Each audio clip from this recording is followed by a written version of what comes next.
Yo, what's up guys? For today's video guys, ito, ayan 'di ba? Feeling mo nasa outing na yan guys, 'di ba?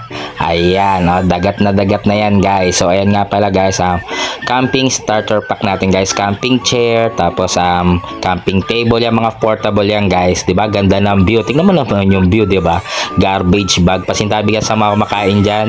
So walang-wala talaga tayong mai-content. Ito affiliate tayo guys. Baka kailangan ng mga camping chair diyan, mga gamit nyo pang camping. Ayan, mayroon tayo dito mga tent.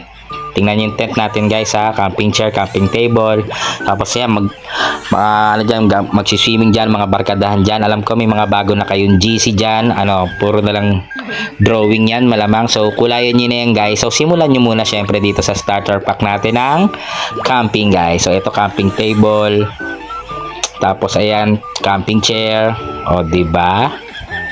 O, di ba? Feel na feel. May pag-inom-inom pa dyan ng coke yan, guys. Hindi yan kape hapon yan. Coke, tamang coke lang yan. So, bili na kayo, check out kayo dyan. Maglalagay ako sa comment section ng affiliate natin, guys. So, yan ang pinakatulong nyo sa akin, guys, ha? Para matuloy na tong outing na to. Kasi yung iba dyan, syempre dapat mag-check out na ng tent. So papakita ko sa inyo itong mga tent ngayon guys. Yung mga tent nga pala ngayon guys, ay kasama natin si Nicole, yan, sila Ryan, nandito, sila Mighty, ganyan guys. Madali lang nga pala to, parang payong na lang to guys. Hindi na ito yung mga sinuunang tent. Ito yung mga modern tent na guys. So mas malaki yung pasukan at labasan ng hangin. Tapos waterproof na yan guys. Tapos yung sa taas niyan, ayun yung screen niyan mas pinalaki na. Yan, para pasok na pasok yung hangin. Tapos syempre may cover din yan sa taas, yan, sa gilid. May mga zipper dyan guys. So sa mga nahihirapan dyan na akala nyo yung tent mahirap magbuo, ngayon guys, pagbukas mo nyan, pagbili mo, wala lang, para ka lang nag-ano lang ngayon, talaga mo lang cover sa ibabaw para pagka maulan, hindi papasukan ng tubig guys. So ayan, tumulong na si Mighty. Ayan, basic na basic lang yan, i-clip-clip niya na lang yan. Tapos para lang siyang payong na binuksan guys.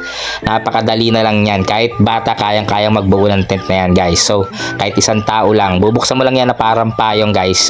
Ganyan na yung mga usong tent ngayon, portable na.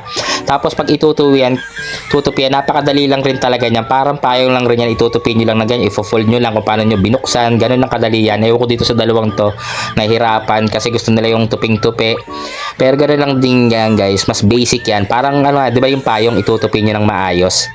Pagka gaganon niyo lang, ititiklop-tiklop nyo lang na ganyan. Ewan ko sa dalawang to, but parang hirap na hirap to, di ba? O ayan, affiliate na guys. Baka gusto niya ng tent for 5 to 6 person. Tingnan nyo dyan, meron 2 to 3 person. Check nyo na lang dyan guys. So thank you for watching guys. Check out na kayo ng mga camping gears dyan. So let's go na, outing na tayo guys. Bye bye.